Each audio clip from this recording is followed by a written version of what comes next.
Allô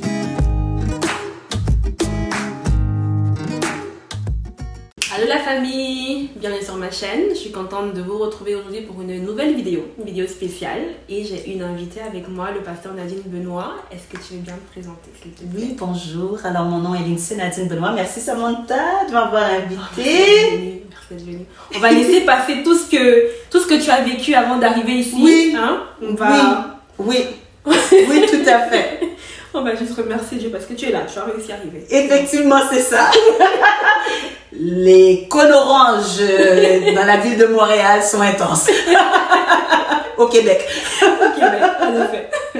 Est-ce que tu veux bien expliquer à mes abonnés un peu ton parcours? Donc, tu es pasteur depuis récemment. Mais avant ça, déjà, comment on s'est rencontrés, c'est que tu as le ministère tu t'occupes des couples. C'est bien ça. À l'église de Gospel Vie. Depuis combien de temps, ton mari et toi? Écoute, on est responsable, mon mari, depuis, je pense, 2017. Mais on le faisait aussi avant. Ouais, dans les années 2000, on le faisait déjà. Alors, mon mari et moi, on va fêter le mois prochain 21 ans de mariage. 21 ans de go!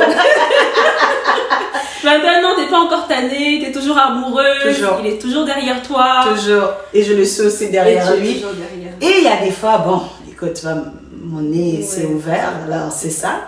Mais il y a des saisons dans le mariage. Alors, on a passé à travers les saisons. On est encore dans une saison dans laquelle où est-ce qu'on est, mais Dieu fait grâce. Il y a beaucoup de respect, il y a beaucoup d'amour, il y a aussi beaucoup d'ajustement, puis vraiment, c'est de communication. C'est vraiment ça un peu la clé. Nous, là, c'est vraiment, le mot là, c'est respect. C'est quelque chose qu'on s'était toujours dit au début. Respect. Nous avons 4 enfants. Yay! 4, quel âge? Écoute, j'ai un qui va bientôt avoir 18 ans. Wow.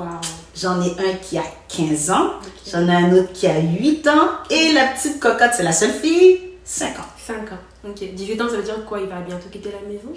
Non. Okay. Non. Non, il aime la maison. Ah, d'accord, il est ce genre-là. Oui, il aime la maison.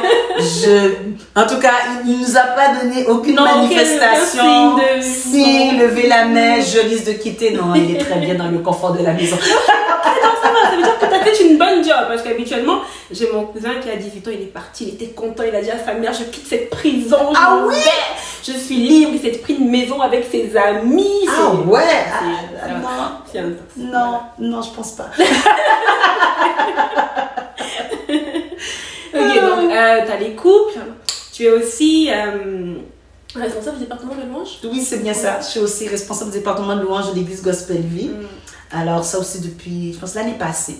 Et puis, mais je suis conductrice de chant, ça fait depuis des années. Là. Je pense que j'apporte les chants à l'église depuis, oh là là, dans les années 90, si je veux pas dire un peu mon âge.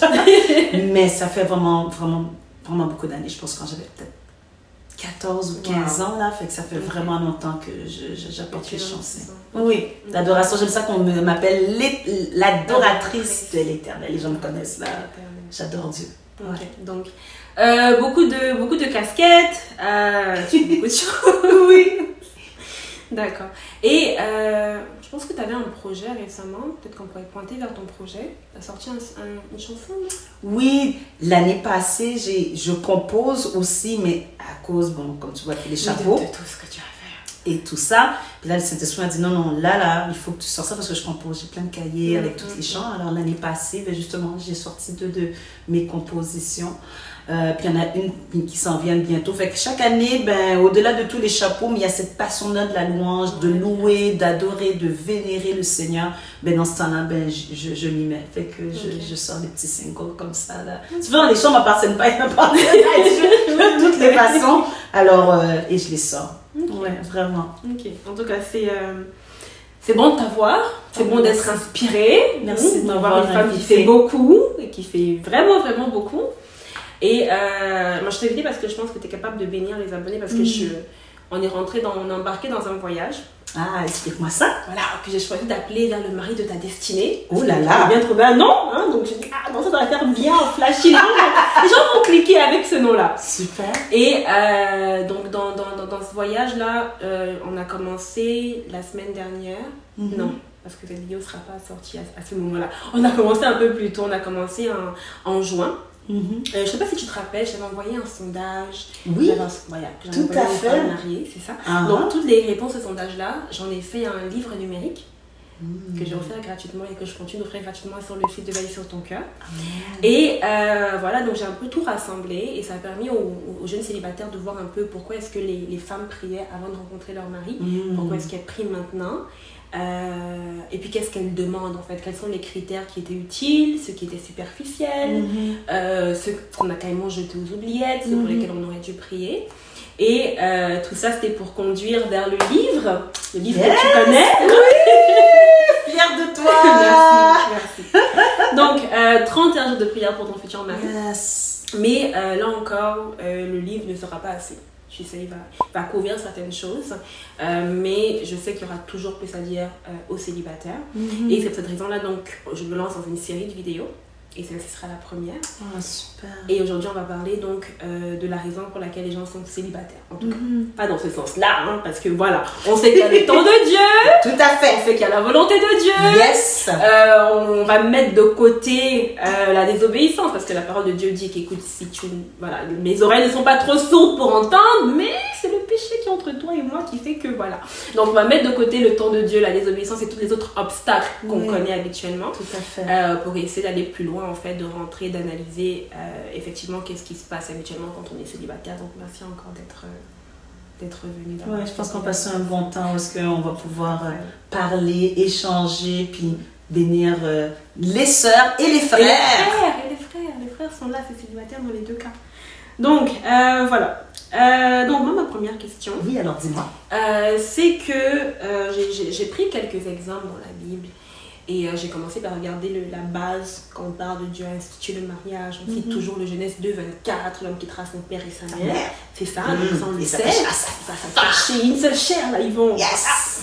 Et plus loin, en fait, plus loin, dans le chapitre précédent, lorsqu'on a ce récit de la création-là dans Genèse 1, 28-29, Dieu semble donner une mission particulière à Adam et à Ève. Donc, je vous bénis, peuplez la terre, dominez la nature, voilà. Etc.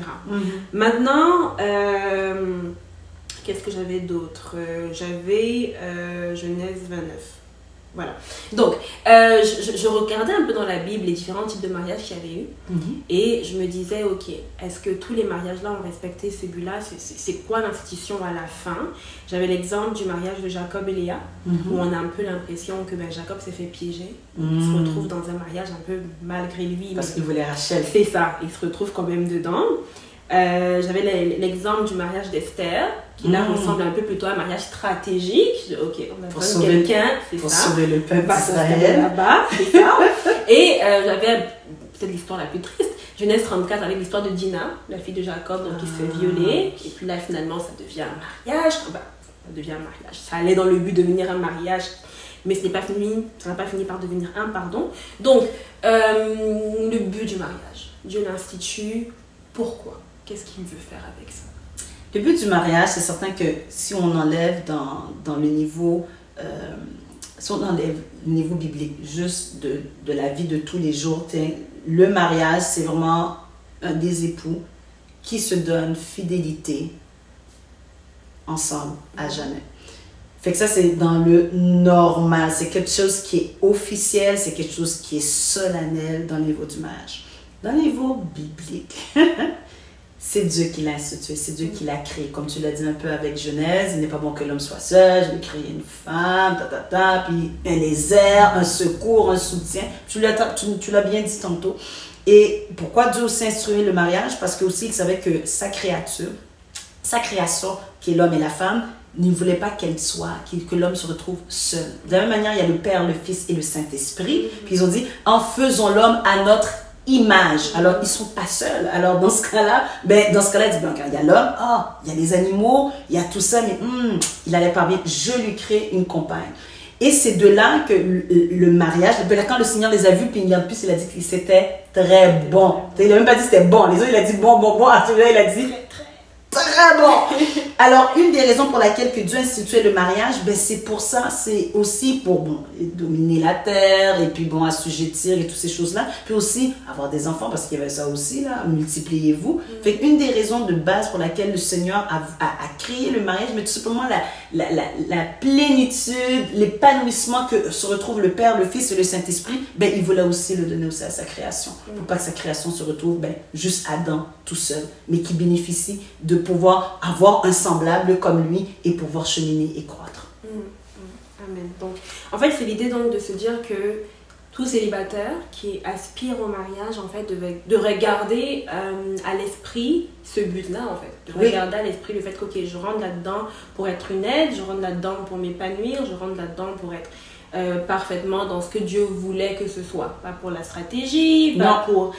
parce que la femme, je la désire, je vais avoir des relations avec elle, pas pour l'argent, pas pour les finances, pour aucune de ces autres raisons-là pour lesquelles les gens se marient aujourd'hui. Tout à fait. Puis aussi, une des raisons aussi, la Bible, quand elle parle aussi de l'alliance du mariage, ça garde aussi même dans le niveau aussi sexuel, parce que justement, la sexualité, justement, le Seigneur l'a donné pour qu'il soit être dans un cadre.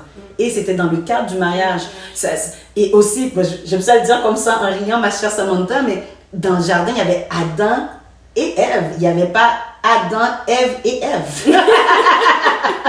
Fait 2.0. Ben c'est ça, tu comprends? Dans ce cas-là, tu sais, oui, le péché a emmené que, bon, écoute, le mariage a pris toutes sortes de déviances, mais quand on voit initialement le cœur du Père, initialement, ben c'était l'épanouissement entre les époux et non pas des époux et des épouses et tout ça là. C'était vraiment ça. Puis aussi dans le niveau aussi de la sexualité, ben ça permettait aussi d'avoir un cadre, de la protection, pas avoir certaines maladies, tout ça. C'était vraiment, en fin de compte, le mariage, c'est là où est-ce que tu retrouves la famille. La première famille est instituée dans le mariage, les enfants dans le mariage. Tout ça, c'est comme, c'est la première institution.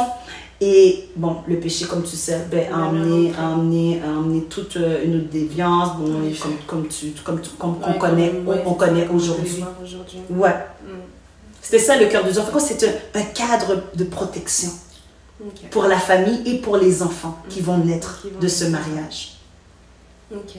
Donc, ensuite, quand tu regardes dans la Bible, il semble avoir, que ce soit des appels, que ce soit des missions, que ce soit des dons qui sont pour tout le monde. Okay? Par exemple, on connaît la grande commission, c'est quoi? C'est Matthieu 28, 19, 20, allez, faites de toutes les nations des disciples. Oui. Okay? Donc je crois que c'est pour chaque chrétien. Dès le moment où tu deviens chrétien, et puis va en faire d'autres. Okay? Mais quand tu regardes par exemple Éphésiens 4.11, dans lequel Paul cite les dons, certains sont appelés prophètes, d'autres apôtres, etc. Donc, dès que tu deviens chrétien, tu ne seras pas automatiquement un prophète, un apôtre, un docteur. Non. C'est ça. Donc, quand il en vient au mariage, est-ce que le mariage est quelque chose, c'est, hey, ça c'est l'appel de tout le monde, lève-toi, allez, va te marier, ou alors c'est une affaire de, ok, toi oui, toi non, toi oui, toi non. Écoute, ta question, elle fait bien du sens, mais c'est fou, qu'est-ce que je vais te répondre? Ça dépend de l'appel que tu as sur ta vie. Ok. Ça dépend de l'appel que tu as sur ta vie, parce que Dieu nous a pas tous, comment je pourrais te dire, destinés au mariage de la même manière que tu as donné la même idée par rapport avec les dons. On n'est pas tous des pasteurs, on n'est pas tous des prophètes, on n'est pas tous on n'est pas tous. Puis il y a le corps aussi, on est le corps de Christ, on n'est pas tous des pieds, des mains, des yeux, de la bouche. Non, on fait partie du corps, mais on n'est pas tous ces éléments-là. Et le mariage, c'est ça. Et les exemples que je pourrais donner, puis on en a tellement beaucoup dans la parole de Dieu, là. Le meilleur, c'est Paul. Paul, qui a écrit beaucoup d'épîtres dans le Nouveau Testament, notamment puisque c'est lui qui donne des enseignements sur le mariage. Alors lui-même, il était célibataire. Mais le célibat de Paul, de l'apôtre Paul, c'est pas que c'est Dieu qui lui a dit, écoute, sois célibataire. Non, c'est lui-même qui en a fait le choix. Puis on peut même le lire dans 1 Corinthiens 7.7, où il est dit, je voudrais que tous les hommes fussent comme moi. Pour dire, bon, hein, you know. Mais chacun tient de Dieu un don particulier. L'un d'une manière, et l'autre d'une autre. Alors pour Paul, le don de célibat n'est pas fait pour tout le monde, ainsi aussi que pour le mariage. C'est les deux côtés. C'est pas comme, ok, tu veux, alors c'est le mariage. Non, peut-être, t'es pas fait pour le mariage, puis aussi peut-être, t'es pas fait pour dans le célibat. C'est both sides, si je peux dire ça. Le don est une grâce que Dieu donne. Le don du célibat, ça permet à celui qui a ce don de vivre en paix, sans inquiétude, sans avoir le sentiment il manque quelque chose. Non, c'est un don, c'est juste le Seigneur te le donne, fait que t'as pas ce sentiment-là de manquer quelque chose dans ta vie. Fait que c'est comme, c'est la grâce que Dieu te dit, ma grâce te suffit pour vivre.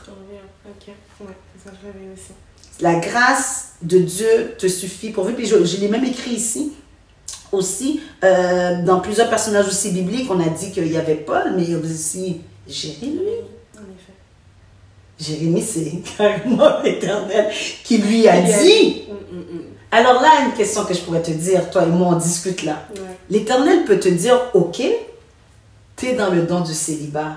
Est-ce que tu écoutes ou est-ce que tu n'écoutes pas? Parce que Dieu peut donner. Dieu a parlé. Mais à la fin de la journée, c'est nous qui décidons. C'est toi qui décides si tu veux suivre ou pas. Là, on pourrait dire, mais comment ça se fait que c'est moi qui décide si Dieu sait tout? Mais à la fin de la journée, c'est que Dieu, il est un gentleman. Il dit, mais il ne nous force pas. C'est nous qui prenons le choix. Moi, j'ai toujours dit avec Adam et Ève, c'est l'Éternel qui a emmené Ève à Adam. Et Ève a trouvé Adam dans la présence de Dieu. Là, avec tout ce qui s'est passé avec le péché, je me dis non. Moi, là, je ne refais pas encore ce scénario-là d'aller choisir les gens pour les gens. Non! Tu regardes si elle est belle, s'il est beau, s'il t'attire. Est-ce que ça fait partie du cadre? Tu veux un chrétien, une chrétienne. Puis là, tu invites Dieu à dire, Seigneur, voilà. Puis là, Dieu chemine avec toi. Mais c'est pas lui qui va choisir pour toi. C'est pas lui qui va imposer. Et même s'il te le dirait, à la fin de la journée, c'est toi qui décides. Et même des fois, je te donne mon exemple à moi. Je me rappelle quand j'ai commencé à sortir avec Jonas dans les années 90, évidemment, très lointain. Il ne me disait rien, Samantha. Sa moustache. Oh, mon Dieu. Sa moustache. Les habits. Tu sais, il y a une... C'est incroyable! Dans la réponse au sondage, quand j'ai demandé aux femmes mariées de donner des conseils aux femmes célibataires, il y en a une qui a écrit un seul conseil. Le style vestimentaire peut changer. Je suis comme, ok. Voilà, elle nous encourage toutes. Oui. J'aurais manqué le conjoint que j'ai si j'aurais regardé avec mes yeux. Je te dis, vraiment là, j'avais un idéal. Et là, c'est comme si le Seigneur m'a comme shifté, puis j'ai dit, regarde, j'ai regardé son cœur. Il y a certaines choses dans sa vie et tout ça, je suis comme... Puis en plus, moi, je suis née ici au Québec et lui, il était né en Haïti. Fait qu'il y avait toute plein d'appréhension. Mais je me suis vraiment appris à le connaître lui et aussi à moi, à pas diminuer de mes standards, parce que mon standard, je voulais un chrétien, un croyant, celui qui aime Dieu. Mais c'est plus dans sa personnalité, dans son caractère, dans ce qu'il était, que moi j'ai dû dire, ok Nadine, là, je ne peux pas le fabriquer. Il est qu'est-ce qu'il est, alors c'est à moi d'aller un petit peu plus loin, à connaître cet homme. Puis à me laisser aussi moi-même découvrir. Et non pas arriver avec une liste, puis lui imposer. Ben non, parce qu'il n'est pas là pour faire ma volonté. Alors c'est ça. Oui, c'est intéressant parce que justement, dans ma vidéo, dans laquelle je raconte comment j'ai rencontré mon mari, et que j'ai un peu la même histoire que toi, j'étais comme non, c'est pas possible, c'est pas lui qu'on me laisse vivre, vraiment. Et finalement, donc on était à l'église pour le 31 décembre, et là, subitement, je le vois. Et c'est comme si je le vois pour la première fois. Donc là, c'est comme si tout est tombé subitement, il est beau, il est tout ce que tu imagines. Ah oui, vraiment, hein? Vraiment, subitement, là, comme ça. Ce qui est drôle, c'est que le pasteur était en train de prêcher, et puis il dit oui, il y a certains d'entre vous qui cette année ont rencontré l'homme de leur vie. J'étais comme non, pas moi. Au nom de Jésus, je me souviens de tout ce que j'ai rencontré cette année, il n'y a personne. Il n'y en a pas, j'ai regardé jusqu'à je me rappelle. Et là, je le vois subitement, pouf, le voile est tombé. Et il y a une abonnée qui est venue commenter, qui a dit oui, mais moi, ce que je retiens de ton histoire, c'est que Dieu t'a obligé. Parce qu'il t'a donné des sentiments que tu n'avais pas. Et je me dis, ah, ça, c'est faire très attention. C'est que même si il y a beaucoup de choses qui auraient pu se passer, peut-être Dieu a suscité, même là, je ne suis pas sûre, peut-être qu'il a éveillé quelque chose qu'il savait qu'il allait s'en venir, mais personne ne m'a obligé à l'épouser. Et même lorsque il y a eu cet éveil de sentiments, c'était mon choix maintenant d'aller apprendre à la connaître. C'était mon choix de former une amitié. C'était mon choix d'aller en date, etc. Tout à fait. Dieu n'a pas mis un homme dans mon lit avec une alliance sur mon doigt. Non. Voilà, c'est bon, c'est fait, t'es marié. Non. Voilà, avance. Non, tout à fait. Puis ça me... Je fais du pouce à ce que tu dis parce que c'est vraiment important. Parce que moi, je me rappelle quand Jonas est venu dans ma vie. Fait qu'avant Jonas, j'avais déjà une relation avant. Et justement, dans cette relation-là, le Seigneur est venu me dire littéralement, cet homme n'est pas pour toi. Mais moi, je l'aimais. Cet homme, je l'aimais. Puis je suis comme, oh, oui, vraiment, c'est T'es sûre? Oui, t'es sûre? Mais il était sûr parce qu'il n'était pas chrétien. Bon, oui, il était très sûr même. Alors, tu vois, il n'était pas croyant. Mais moi, je suis comme, mais peut-être. Ça va venir, ça va venir. C'est ça. Mais lui, il me disait que tout simplement, c'était un amour de jeunesse, c'est pas comme si c'était la grosse amour, là, j'étais tellement jeune à cette époque-là. Il disait, mais quand on va se marier, c'est là qu'on va officialiser les choses, puis là, je vais devenir croyante. Mais je savais pas c'était quoi l'appel qui est sur ma liste. C'est pour ça, tantôt, quand je te disais, tu m'as posé la question de mariage, j'ai-tu un appel? Ça dépend de l'appel, qu'est-ce que tu as dans la vie, parce que Dieu savait. Alors moi, mon témoignage, puis j'en ai parlé aussi quand j'ai passé mon passage à EMCI TV, j'en avais parlé, j'avais dit, c'est que littéralement, j'ai fait le choix de fermer la relation. Et je lui ai pas dit, je te quitte parce que je t'aime pas. J'ai dit, je te quitte parce que Dieu me dit que c'est pas toi. Puis elle a dit, mais tu m'aimes? J'ai dit, mais c'est pas toi. Et par la suite, quand mon mari est arrivé plusieurs mois plus tard, quand je le voyais, il ne correspondait pas à l'image et tout ça, mais c'est moi qui me suis déprogrammée, puis c'est pour ça que j'aime beaucoup le psaume 37, dans ce cas, vous dites, fais de l'éternel tes délices et te donnera ce que ton cœur désire. Alors moi, c'est là, je dis, Seigneur, tu es mon désir et je veux faire ta volonté. Alors comme tu sais qu'est-ce qui est déjà bon pour moi, malgré de ce que je vois, je suis comme, je ne crois pas, mais parce que je sais que tu sais ce qui est bon pour moi, je vais te faire confiance. Parce que je ne veux pas arriver, puis je me trompe, puis je regarde avec mes yeux, puis après, je me fais... Alors, je préfère te faire confiance à toi, parce que tu m'as dit que tu m'aimes, tu m'as dit que tu prends soin de moi, tu m'as dit que tu me guides.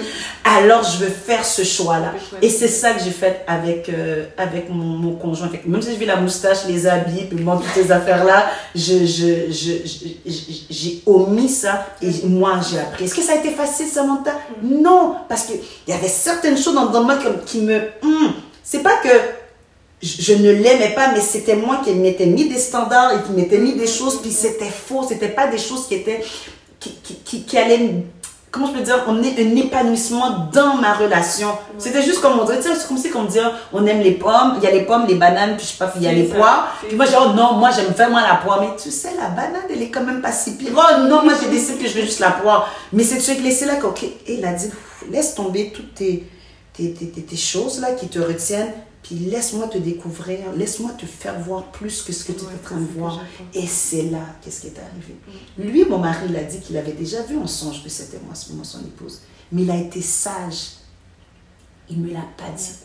Ma soeur, il me l'aurait dit. Ça n'aurait pas marché. Parce que moi, je ne fonctionne pas de bon Dieu m'a dit à l'autre. Mais non, parce qu'il faut que je t'aime. Il faut que je te vois. Il faut que j'aime te toucher. Il faut que je t'aime parce que c'est avec toi que je vais vivre. C'est pas avec la parole que Dieu t'a dit. Oh, c'est pas... Non, c'est pas avec la Bible. Non, c'est avec toi. Il faut que j'apprenne à t'aimer. Il faut que j'apprenne à prendre soin de toi. Il faut que j'apprenne à voir tes mimiques, à voir ton caractère, à apprécier. C'est ça, avec ça que je vais vivre. Je vais pas avec la parole de Dieu. La parole de Dieu est un commun accord qu'on a, quelque chose qui nous lie tous les deux, mais en réalité, je vais vivre avec toi là dans la maison et c'est ça, là, c'est ton caractère. Il faut que tu regardes mon caractère. Est-ce qu'on est capable de fonctionner et tout, même si Dieu dit oui, je vous appelle, mais si nos caractères ne marchent pas, on fait quoi? On va prier, mais on n'arrive déjà même pas dans nos caractères à communiquer. Alors comment on va faire pour prier? Alors c'est ça qui m'a permis de sortir de ma zone de confort et d'aller là. Ah oui, d'aller dans... Et puis là, quand je le vois aujourd'hui, il n'est même plus le même. Enfin, quand je dis, Seigneur, tu l'avais vraiment appointé pour moi. Ouais. J'aurais manqué ça parce qu'à cause de mes critères. Ah oui, à cause de mes critères, avec qu'est-ce que mes yeux. Oh, je veux un gars qui a un bac, un gars qui a ceci, un gars qui a une machine, un gars qui a ceci, un gars qui a cela, parce que sinon, si j'ai pas ça, ben, qu'est-ce que je vais faire? Il n'y aura pas d'argent et tout ça. C'est du haut, parce que moi, certains de mes amis sortaient avec des gars qui étaient comme, oh! Mais lui, il avait son cheminement à faire, mais moi, il fallait que j'accepte ce cheminement-là, puis dire, est-ce que je l'aime pour lui, ou est-ce que ce qu'elle est capable de me rapporter? Ouais. Ouais, c'est ça. Tu sais, c'est la plupart des... Quand je regardais les critères des femmes, parce que j'avais demandé dans ce sondage-là, quels sont les critères auxquels tu tenais, mais aujourd'hui, tu réalises que c'était vraiment très inutile. Ils sont même plus là. Numéro 1 de la liste, beauté, taille, pour presque toutes les femmes. Numéro 2 de la liste, tout ce qui était statut social, finances, etc. Donc, je ne sais pas si c'est comment on a grandi, je ne sais pas si c'est le côté, d'une part, de vouloir qu'écoute, on veuille l'homme que j'ai à mon bras, et d'autre part, de vouloir absolument cette protection de hey, il faut qu'il ait ces finances-là, que ce soit tout à fait fermé, et se dire que ça doit forcément venir par mon mari, et même que ça doit venir au moment ou au temps où moi je l'ai rencontré, j'ai décidé, moi par exemple, je me disais non, il ne faut pas qu'il soit encore aux études, il faut qu'il ait au moins terminé, etc., etc. Et donc là, je me retrouve avec un homme qui est encore aux études pour un bac en plus. Oh là là! Bon, ok, tu vas te perdre des points, tu as perdu beaucoup de points. Non, même. On va encore réfléchir. Donc ouais, c'est vraiment l'idée de pouvoir aligner ses critères aux critères de Dieu dans le fond. Tout à fait. Qu'est-ce que lui veut, qu'est-ce que lui déclare est bon. Oui. Et être capable d'aller se retrouver. Et ça demande un renoncement de, ce que c'est faux à dire là, ça demande un renoncement de soi, puis aller dans les critères de Dieu. Parce que si on dit qu'on lui fait confiance, il faut lui faire confiance même dans ça. Effectivement. Même pour le choix du conjoint. Souverain sur absolument tout. Oui. Et non pas seulement dans les petites choses, oh, que ça je laisse ça à Dieu, puis ça je me confier. Non, même dans ça, mais dans ça, il va venir parler à ton cœur. Il va dire, tu sais quoi, ma fille, mon fils, ça là, fais-moi confiance. Ouais. Fais-moi confiance, un peu comme Joseph avec Marie. T'imagines-toi, Marie est enceinte de Jésus, lui, fiancé. Elle dit quoi? Qu'est-ce que les gens vont dire? Sans compter le fait que si on peut la lapider, hein, n'oublions pas c'était quoi la sanction à l'époque. Et là, un ange vient lui parler, puis il dit, ok, je reçois, je le prends. Puis des fois, c'est ça qui va arriver dans les relations. Tu vas avoir ta famille, des gens, tes amis, te dire toutes sortes de choses sur le partenaire ou la personne qui était en train de fréquenter. C'est ça, donc on peut se retrouver dans une situation où il y a beaucoup de voix autour de nous, il semble avoir beaucoup d'indications, des personnes, même des personnes qui sont proches, des parents, des personnes qui ont une certaine autorité ou une certaine place dans notre vie, qui semblent nous dire qu'ok, on n'a pas la bonne personne, et on se retrouve en train de douter de la voix qu'on a entendue de Dieu. Donc, je pense que c'est terrible. C'est là que tu es en train d'expliquer de l'idée en fait de s'accrocher, si tu sais que ton affaire vient de Dieu, de t'accrocher à cette parole que tu as reçue de Dieu, et d'insister quoi. Oui, de s'accrocher à cette parole, puis aussi de développer cette amitié-là que tu es en train avec la personne, avec le partenaire. Apprends à le connaître. Ne pas juste rester sur la surface, excusez-moi de le dire comme ça, spirituelle. Allez poser des questions, aller en profondeur. Trop de personnes dans le passé que je connais se sont mariées parce que Dieu leur a dit. Ou ils ont entendu qu'on leur dit, vous faites un bon match, vous êtes des bons chrétiens, vous êtes à l'église et vous êtes bien ensemble. Mais toi, quand tu vois ces personnes-là, est-ce qu'il y a quelque chose qui émane de toi? Est-ce qu'il y a quelque chose qui fibrile en toi? Apprends à connaître le partenaire parce que c'est avec lui que tu vas rester. Effectivement. Donc, tu parlais donc de ce don de célibat. Oui. Et tu expliquais que ça dépend de ton appel, de ce que tu es emmené à faire. Paul dit qu'il faut aspirer, aspirer aux certains dons. Ça, c'est Paul. Tu peux aspirer au don du célibat. Ou alors, on parlait de Jérémie tantôt, est-ce que Dieu te dit, pourrait te dire, ok, toi ne te marie pas, et à partir de là, toi tu commences à réclamer à ce don en échange en Dieu, tu reçois le don en question plus ou moins au même moment. Donc, d'après toi, comment est-ce que tu te retrouvais dans une situation où Dieu te dit ne te marie pas? Je connais une femme, j'en connais plusieurs même, qui est dans mon église, au Cameroun qui s'est mariée. Et elle a eu 5 enfants, je me compte pas mal. Oh, wow. Et c'est ça. Et avant que son dernier n'ait 15 ans, quelque chose comme ça, son mari est décédé. Donc elle se retrouvait bien célibataire de 5 enfants. Elle ne s'est jamais remariée. J'en parlais à ma mère récemment, je disais, ah mais la maman de cette église-là, qu'est-ce qui s'est passé? Est-ce que tu penses qu'elle a eu le don de célibat? Elle me disait, bon peut-être, mais en même temps, célibataire, 5 enfants, t'as pas vraiment le temps d'aller date ou d'aller chercher qui que ce soit. Tu sais, t'es focus sur tes enfants et à un moment donné, bon écoute, l'envie finit par te quitter. Mais c'est ça, je trouve qu'on des fois on se retrouve à dire aux jeunes filles, tu vas pas forcément te marier. Mais qu'est-ce qui se passe ensuite? Parce qu'il y a des passages dans la Bible, il y a des trucs comme Marc 11:24 qui te dit hey, prie. Tu sais, si tu pries et que tu crois que tu as reçu ce pourquoi tu pries, tu vas le recevoir. Donc, est-ce que le don de célibat, d'après toi, vient forcément avec cette plénitude-là d'être seule et de se dire ok, je ne ressens pas le besoin de me marier, je ne ressens pas le besoin d'avoir quelqu'un à mes côtés, donc peut-être que j'ai le don de célibat. Ou alors, ben, Dieu n'a pas prévu le mariage pour toi, mais toi, tu restes mal, persécuté, triste, seul du fait que tu n'as personne dans le fond. Oui, je te répondrai en ceci. Le don du célibat, tu as donné tellement des bons exemples par rapport à les personnages un peu bibliques. On a parlé de Paul, on a parlé de Jérémie. Puis il y a certaines personnes dans le don du célibat, effectivement, quand tu l'as, en tout cas, moi je ne l'ai pas, je pense que ton tu l'as pas. Et même quand je pense que j'étais plus jeune, non plus, vraiment pas non plus. Je ne voulais pas me marier, mais je ne voulais pas non plus être célibataire. C'est drôle, hein? Moi non plus. Toi non plus, tu ne voulais pas te marier? Non, je ne voulais pas me marier, mais je savais que j'étais appelée à faire quelque chose pour Dieu. Okay. C'est pour ça que mon conjoint, justement, m'a trouvé dans le ministère. Mais le mariage, ce n'était pas encore dans ma tête, là, vraiment. Puis dans le niveau du don du célibat, justement, les gens qui ont ce don-là, ils ont vraiment un désintéressement total d'être en couple, d'être en relation.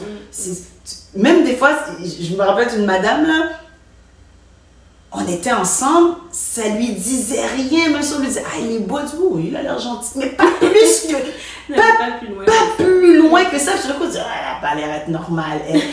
Mais vraiment, puis jusqu'à aujourd'hui, elle n'est pas mariée, elle est bien, elle fonctionne, elle a sa carrière, puis bon, elle a des amis. Et dans le don du célibat, comme je l'avais dit, c'est une grâce, c'est un don, c'est quelque chose qui est surnaturel. Tu n'es pas porté à pécher, à avoir des relations sexuelles ou à forniquer, excuse-moi si je dis le mot comme ça. T'es pas porté à ça parce que tu as un désintéressement tout simplement de te mettre en couple avec quelqu'un. Ça, c'est... Si quelqu'un ressent absolument rien, mais ça se peut bien effectivement que tu as le don du célibat. Si tu veux avoir un petit peu plus en profondeur, mais va dans la prière du Seigneur ou quoi que ce soit. Mais si quelqu'un, tu le sens que tu n'as pas le don du célibat. Je sais que... Oh non, mais... Tu es tenté par si tu regardes, en tout cas Paul l'a dit, hein, si tu brûles, cher frère, voilà, c'est que voilà. Alors si tu sens que, ou non, au contraire, c'est un désir, c'est un besoin, tu es relationnel, tu es émotionnel, tu veux être entouré, tu veux être aimé et entouré des gens. Mais là, ça ne sert à rien d'aller prier le don du célibat. Tu ne l'as pas. Ce n'est pas quelque chose qui t'est appointé. Dieu voit ton cœur. Il voit le désir de ton cœur par rapport à ça. Mais il peut arriver, ça, je n'ai pas le choix de le dire, est-ce qu'effectivement, tu n'as pas le don du célibat, tu désires, tu ne t'es pas marié.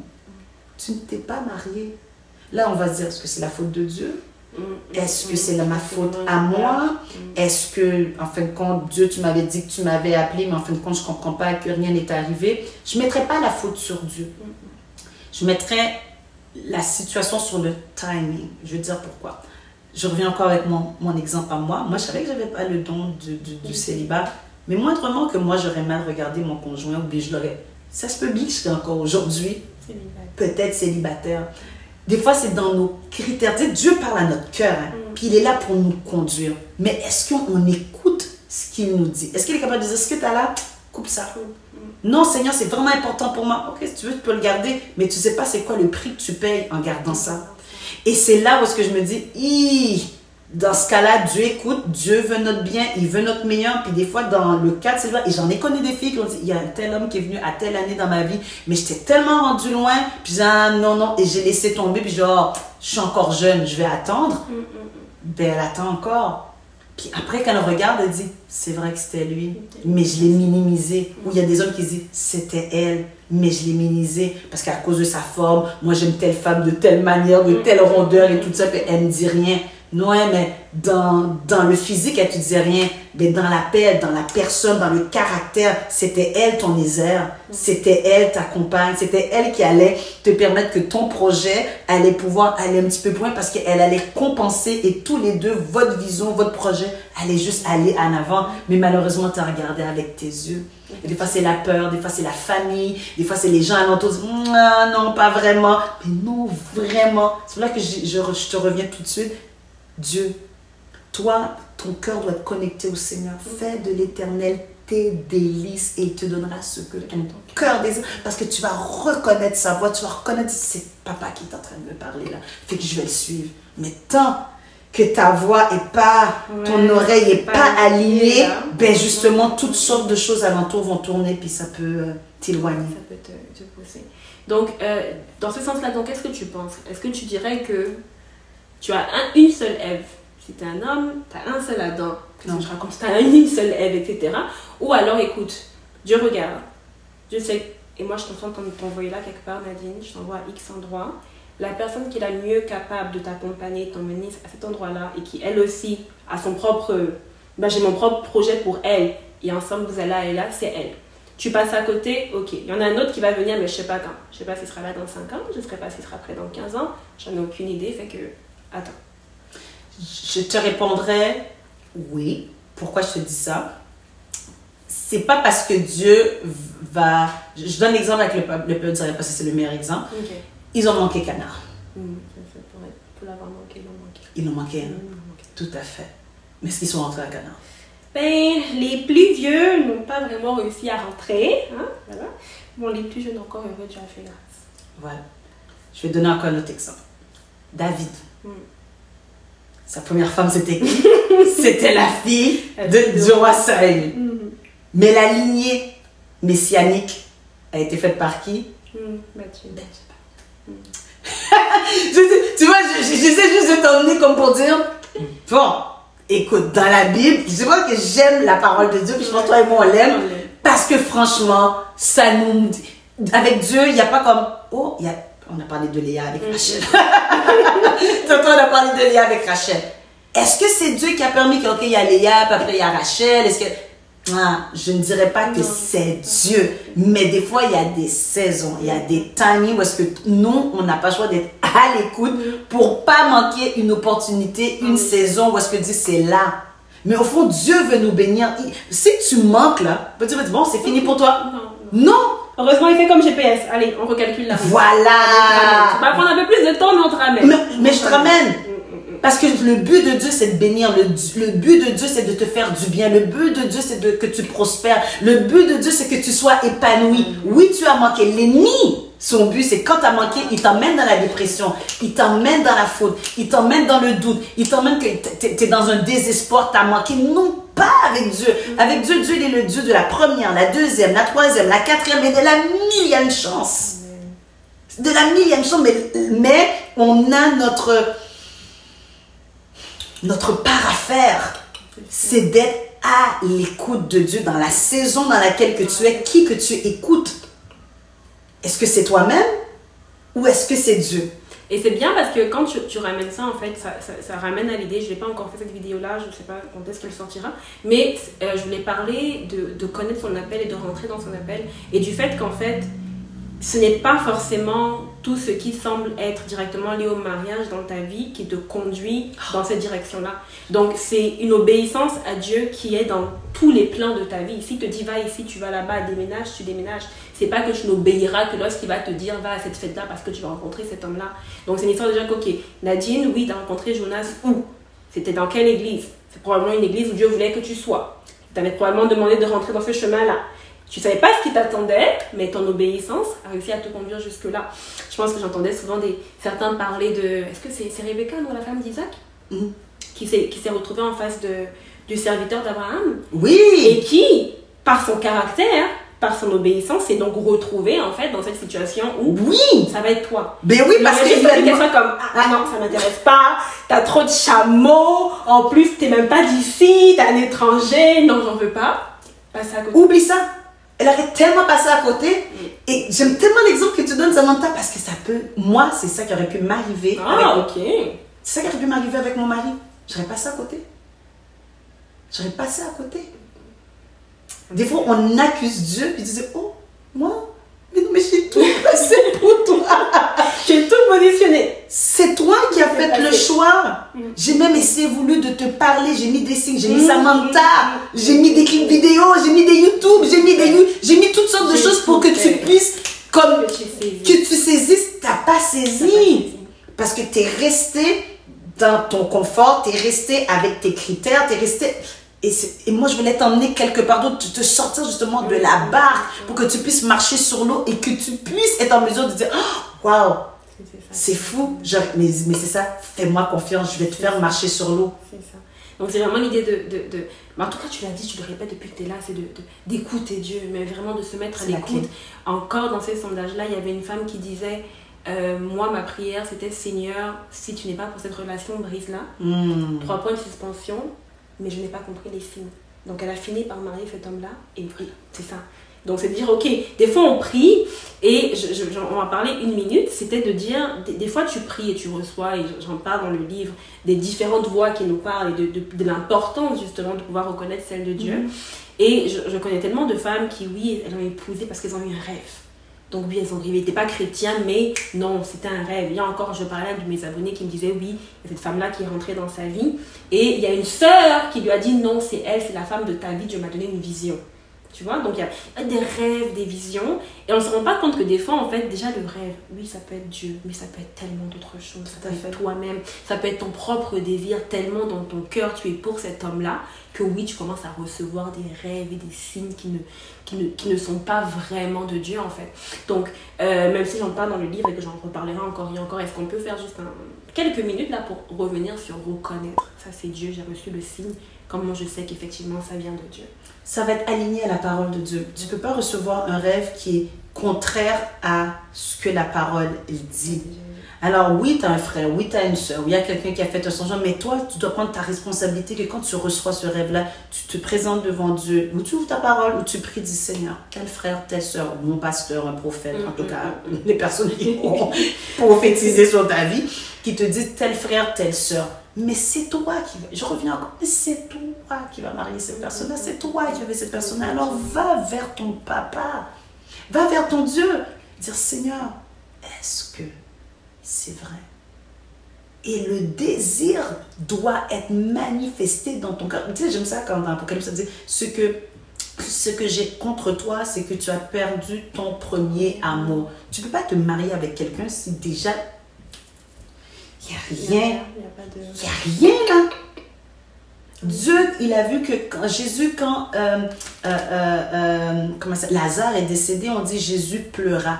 Parce qu'il y avait un lien. Il y avait quelque chose, c'est venu le chercher dans ses sentiments, dans ses tripes. Toi, tu essaies de me dire que quelqu'un a fait un songe. Quelqu'un a eu une révélation sur ta vie. Pour une frère, pour une soeur, puis tu n'as rien, tu es sec. Et là, tu dis, oh, ça c'est la volonté de Dieu. Non. Non. C'est pour ça qu'on dit le Saint-Esprit est une personne. Parce qu'il a des sentiments. Sentiments. Alors, il faut que tu aies des sentiments envers la personne sur laquelle que, soi-disant, il y a eu un rêve, puis il y a eu un songe, il y a eu quoi que ce soit. Tu ne peux pas juste te baser là-dessus, il faut que tu t'alignes à la parole de Dieu. Le meilleur exemple, c'est par rapport avec Joseph et Marie. Marie l'a expliqué à Joseph, il a dit, ah ouais, vraiment. Le Saint-Esprit, bien sûr. Oui. Il y a un ange qui est venu te parler, puis il t'a dit ça. Ah ouais, hein?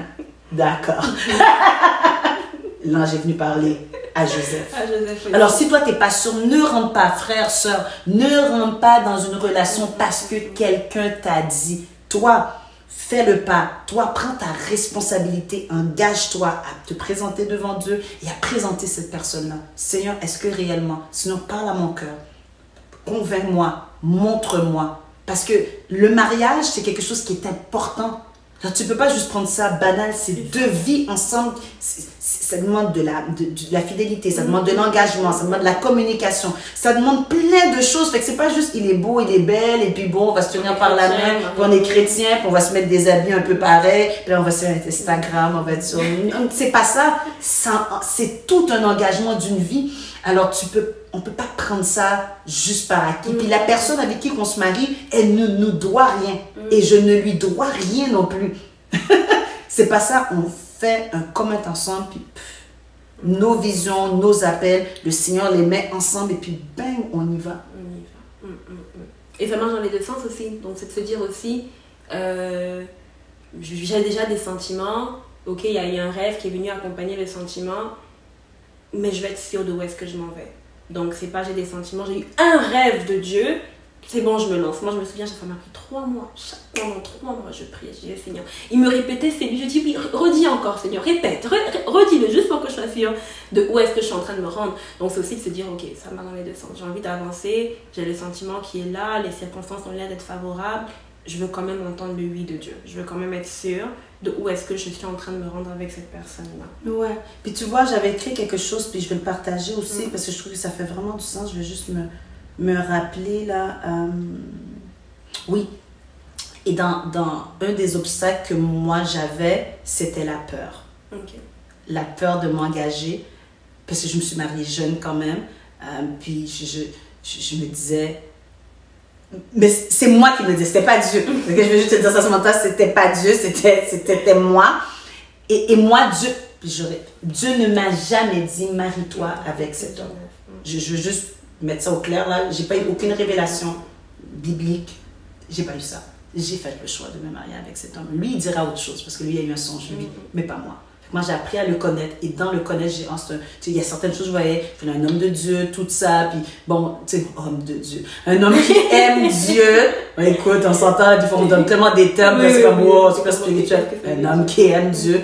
Et puis bon, on a cheminé, puis je trouvais qu'il avait aussi la tête sur ses épaules. Il y a certaines choses que je trouvais, you know what, et je l'aimais. C'est pour ça que je me suis mariée. Mais, il y a eu la peur. La peur de dire, est-ce que je fais le bon choix? Et est-ce que si je me marie, il y a peut-être quelqu'un d'autre qui va suivre par la suite, puis je vais dire, oh, snap. C'était dans lui. C'est ça. Et ce que je pense, ça veut dire un obstacle pour un célibataire à pas saisir le moment où est-ce que le Seigneur te met dans une saison, ben c'est ça. La peur, la crainte et la peur de manquer quelque chose. La peur aussi d'être libre ou de se faire manipuler ou contrôler. Il y a des gens, juste pour ça, c'est lui, c'est elle. Mais tu sens, ah, mais je vais perdre quelque chose, je sens que tu sors de là. L'ignorance, l'ignorance de c'est quoi le mariage en tant que célibataire peut t'emmener dans un niveau que tu ignores. Fait que dans ce cas-là, le fait que tu ne sais pas, tu as une idée, ben ça peut te faire littéralement manquer. La peur de parler de son passé et de ses péchés cachés. Fait qu'en fait, quand tu vois l'homme, tu vois la femme, et tu te dis, oh, j'ai tellement fait des choses. Je ne serais pas capable de lui dire, faut, tu sens que tu as ça. Elle aussi, lui aussi, Dieu aussi, tout le monde. Mais toi, tu es comme non. Fait que la peur te saisit, puis tu sors de la relation. Fait que tu perds ça, c'est parce qu'en fin de compte, tu as peur d'en parler. Puis je dirais aussi, mais la peur de se renseigner, de parler à d'autres, de se faire mentorer. Ça peut être aussi une peur par rapport à ça qui t'empêche de manquer de rentrer dans le mariage. Parce que moi, dans les débuts, j'avais quelqu'un, moi, puis elle dit, Nadine, c'est un bon gars. C'est toi, là, dans ta tête, là. J'ai été voir quelqu'un qui est un petit peu plus âgé que moi. Elle a dit, je le vois, je ne peux pas te dire, oui, c'est lui, mais de ce que je vois, c'est un bon gars. Fais descendre tes peurs. Et là, je me suis donné. Et comment en sortir? Ben, c'est prier. Deuxièmement, c'est demander pardon. C'est aussi aller chercher de l'aide pour se guérir soi-même dans nos cœurs. C'est ça, quand je parlais de peur, j'allais mentionner donc justement aussi tout ce qui est blessure émotionnelle, en fait, tout ce que tu as connu. Refus, rejet, c'est toutes sortes de choses peut-être qu'on a dit sur ton physique ou quoi que ce soit qui fait que tu as peur de t'approcher parce que t'as ça. Aller chercher de la guérison, aller chercher de la prière, aller chercher des gens alentour qui t'aiment, qui sont capables de te reconstruire. Aussi, quand l'ennemi vient te remettre ça dans le passé, tu dis, oui, c'est vrai que j'étais comme ça avant, mais maintenant, regarde, aujourd'hui, je suis comme ça. Et de là, tu vas être en mesure de pouvoir aider, cheminer et rentrer dans une nouvelle relation. Tu ne vas pas rentrer avec les choses du passé qui pourraient être un frein dans ta relation. Enfin, quand tu rentres avec des blessures, et la personne, lui, te regarde comme, oh mon Dieu, Samantha, je te trouve super belle, mais tout le long, tu as eu quelqu'un, un ex, ou des gens qui disent que tu étais laide, ou que tu n'étais pas en forme. Ils disent, mais non, tu n'as pas dit, oh, qu'est-ce qu'il essaie de me dire là? Tu es déjà dans un état de, non, c'est là, là, c'est vrai que j'étais comme ça avant, mais je ne suis pas maintenant. Mais on a besoin de travail en soi. Ouais, définitivement. Le caractère aussi. Parce que tu sais, je suis tombée sur Proverbe 21-19 qui dit qu'il vaut mieux habiter dans un désert qu'avec une femme de mauvais caractère et aimant les disputes. Donc, femme comme homme, c'est des fois on veut être trop spirituel. Donc, tu vois une femme qui est célibataire depuis longtemps et puis c'est spirituel. Non, mais c'est un géant du célibat dans sa vie, je ne sais pas trop quoi. Mais en fait, c'est une question de caractère. C'est que tu approches la femme et elle est difficile à vivre. Moi, j'ai une amie avec laquelle je trouve ça difficile d'être amie parce que je trouve qu'elle est très centrée sur elle. Ok. Donc on va passer 1h30 au téléphone, elle me dira jamais comment tu vas. Ça sera toujours elle. Voilà, comment va ton mari, comment va ta fille, non. Ça sera elle. Et là je me dis, mais est-ce qu'il y a un homme vraiment qui veut épouser une femme? À moins que ce soit vraiment belle, hein, parce que les hommes sont très visuels. C'est sûr qu'elle est vraiment belle, donc je vais quand même y aller. Même dans ma famille, il y a des femmes qui ont été, qui ont divorcé, des tantes, etc., à cause de leur caractère. Parce que justement, c'était la femme qui aimait la dispute, qui aimait la querelle, qui aimait la division, etc. Donc, habituellement, quand on parle aux femmes de se préparer pour le mariage, surtout aux femmes, les hommes, voilà, on leur parle de lui, il faut prier, il faut attendre, il faut, etc. Il faut apprendre à cuisiner, il faut ci, il faut tellement. ça. Oh oui. Voilà. Mais est-ce qu'on leur parle de caractère? Est-ce qu'on leur dit, ok, ça c'est... je ne sais pas moi, c'est les hommes, même les femmes douces, mais il faut parler comme ça, il faut éviter ça. Ça là, pour l'homme, c'est automatiquement un manque de respect. C'est des choses que, entre nous, copines, ça passe. Tu vois, moi, si je dis à Zachary, non, tu fais pas ça sur ma cuisine, pour lui, c'est un manque de respect. Parce que j'ai dit ma cuisine, là, pour notre lui, cuisine. voilà, c'est une attaque contre lui, tout ce que tu peux imaginer. Donc, est-ce qu'on peut ramener les filles un peu, donc ok, oui, il y a ça, oui, il y a l'obéissance, etc. Mais est-ce que pendant cette attente de célibat, est-ce que tu laisses Dieu te travailler à l'intérieur? Ou est-ce que tu es devenue une forteresse froide, tout ce que tu peux imaginer à cause que tu as commis par le passé? Est-ce que tu laisses Dieu travailler ton cœur, en fait, t'emmener à cette ressemblance de Christ, qui est l'objectif de tous les chrétiens là, et, ouais, il faut le dire. Oui, tout à fait, Samantha, ce que tu dis. En tant que moi, je veux parler aux femmes là. Je pense que le caractère c'est bon pour hommes et femmes, et je misais vraiment beaucoup sur les femmes parce que ce que tu dis, oui, j'en ai entendu des fois les hommes qui sont mariés qui disent oh là là, je l'aime, mais son caractère. Et des fois, pour certains d'entre nous, dans nos caractères, je reviens encore, c'est le niveau, des fois, c'est nos peurs, nos appréhensions. On a peur de perdre quelque chose, on a peur de perdre notre mari, on est jalouse, on est demandante, on est exigeante, mais tout ça, ça revient à un mal en dedans, à l'intérieur. Et qu'on n'a pas appris à communiquer et à parler. Et ça sort par par la violence, par les cris, par la domination, puis le contrôle. Et ça peut tellement être un frein pour un homme. J'en connais des gars qui disent, belle chrétienne et tout ça, mais quand j'ai commencé à parler avec elle, attends, je pense que je vais me marier avec une militante, celle qui est dans l'armée, là, chef de l'armée quelque part. Elle dit, mais non, numéro 1. Ben oui. Là, elle dit, mais non, mais j'ai déjà ma mère, je ne vais pas rentrer dans un mariage avec ça. Puis une fois, j'avais déjà dit ça à quelqu'un, je me dis ça à une fille, puis elle est infirmière et tout ça. Je dis, tu sais, quand tu arrives à la maison, puis à deux femmes, une infirmière puis elle c'est une chef d'entreprise. J'ai dit, quand tu rentres à la maison, tu sais que ton mari, il cherche pas une chef d'entreprise, hein. Puis il cherche pas non plus, tu sais, j'ai infirmière chef là, mais il cherche pas ça non plus quand il rentre à la maison. Puis quand tu rentres à la maison, ce manteau-là là, que tu as là, il faut que tu le laisses là, à l'extérieur là, parce que lui en fin de compte, qu'est-ce qu'il veut? Il te veut toi, celle avec qui qu'il a sorti, celle à laquelle il a senti comme... Pas celle qui vient avec un manteau, tout ça, mais non, là, c'est pas ça, là. Lui cherche un moment où est-ce qu'il y a de l'apaisement, il y a de la paix, puis il peut y avoir de la... Tu sais, on échange. Et dans le niveau des femmes, oui, on nous prépare pour le mariage. On nous dit de faire la nourriture, la maison, la ceci. Mais il faut aussi qu'on développe aussi le niveau de notre caractère. Parce que l'homme avec qui tu te maries, il a le droit, lui aussi, d'être heureux. Il a le droit, lui aussi, de ne pas avoir toutes les réprimandes qui peuvent exister. Parce qu'en fait, quand tu veux le commander, un homme ne veut pas se faire commander comme nous, non plus, on ne veut pas se faire commander. Alors, tu comprends? Alors, et ça, on a besoin de travailler ça. On a vraiment besoin de travailler les femmes par rapport à nos caractères. Et de temps en temps, je dirais que des fois, on ne se le voit pas, notre caractère. On est tellement habitué dedans. Des fois, tu ne... Ça, je me rappelle un truc. C'est le partenaire qui te le dit. Je sais pas si c'était gênant ou pas. Tu sais, quand Karim m'a rencontré, il m'a dit, je te trouve très dure comme femme, je te trouve froide, tout ce que tu veux. Parce que je sais pas pourquoi, mais de premier abord, apparemment, je donne toujours l'impression d'être un peu hautaine, d'être ci, d'être ça. Et ça a pris quoi? Ça a pris que ma mère nous sorte tous les deux. Ah oui, ma mère. Et ma mère qui s'assied, qui dit ok, je vais te raconter toute l'histoire de Samantha. Alors à 5 ans, elle a été séparée de ses parents. Après ça s'est passé. Après ceci, ça s'est passé. Tout ça pour te dire que voilà pourquoi elle est fermée. Ne quitte pas ma fille. Je sais. Oui, mon amour, j'ai vu le bouton.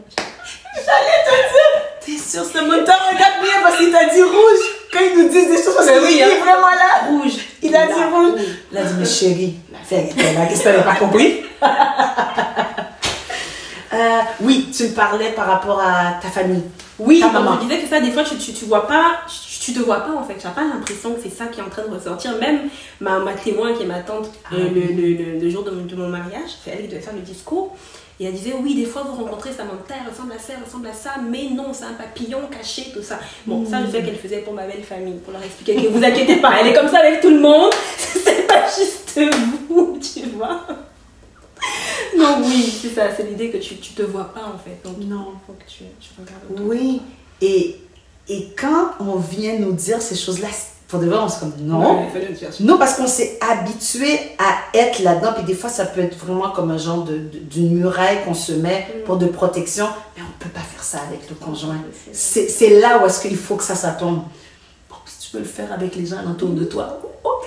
Mais celui avec qui tu t'engages, celui avec qui tu dors, celui avec qui tu vis, tu peux pas lui mettre cette muraille. C'est cette transparence-là de dire, regarde, tu vois comment j'ai un cœur un peu dur, ou tu vois, je suis un petit peu froide, ou je suis un petit peu prude, je suis un peu ceci. Il faut lui expliquer parce que lui, comme, les mains comme ça, là, comme... C'est ça, en fait. Il voit que c'est même à propos de lui, alors que... Oui, il dit, peut-être c'est moi, peut-être c'est moi, mais en fin de compte, c'est nous. Et ça, c'est un travail. Parce qu'on met toujours la maman, la femme, nos maisons sont propres, on est bien placés, mais au fond, on a des choses à travailler. On voit beaucoup chez l'homme, mais nous aussi, on a notre part aussi. Oui, c'est sûr. Alors, je pense qu'on avait fait le tour pour le... Parlons donc sur le niveau spirituel, hein, parce que bon, venant d'églises africaines comme moi, qui ai grandi en Afrique et tout ça. Dis-moi. J'ai fait un sketch même justement dans lequel je parlais des célibats et je faisais tomber les géants du célibat. Oh là là! On a vu, ils sont tombés, ils sont brûlés, mais le célibat est toujours là.